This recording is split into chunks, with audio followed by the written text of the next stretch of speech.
I've been fighting since the age of 5. I started Thai boxing as a kid, and I just trained through, just burnt off a little bit of energy as a kid. I was hyperactive, and then I turned more serious when I got to about 12 or 13. Ended up moving over to Thailand, trained in Thailand from the age of 14 upwards, and I turned pro at 18. I started doing kickboxing and K1 rules. Carried on with my Thai boxing career, went over to K1 eventually, and now I'm in MMA for the last 3 years, and now I fight for the UFC.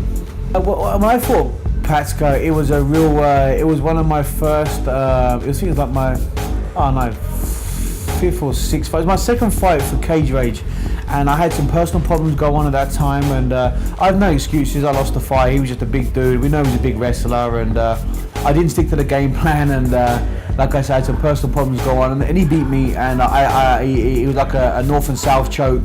The guy weighed like 420 pounds or something ridiculous like that. And to be honest, I will never be able to get myself in that position ever again. Yeah, and if he was ever in the UFC or in a position where we could fight again, then I would love that fight. Same with Neil. Me and Neil had a good fight.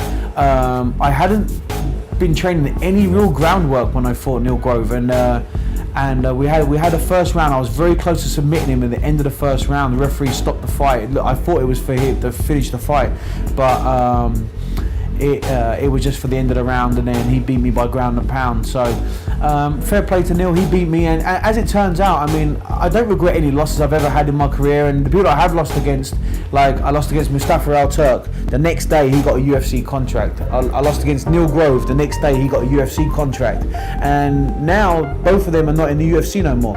So as it turns out for me, if I won that fight, maybe I would have been in the UFC earlier, but I wouldn't have been ready mentally, physically, or technically. So as it's turned out, it worked out for the best, because with them losses, I seeked out my weaknesses, which was wrestling and whole understanding of MMA. And I went over to America, started training under Greg Jackson and the whole Jackson team with Rashad Evans, Nate Marquardt, Keith Jardine, and the list goes on, Shane Carwin and George St. Pierre.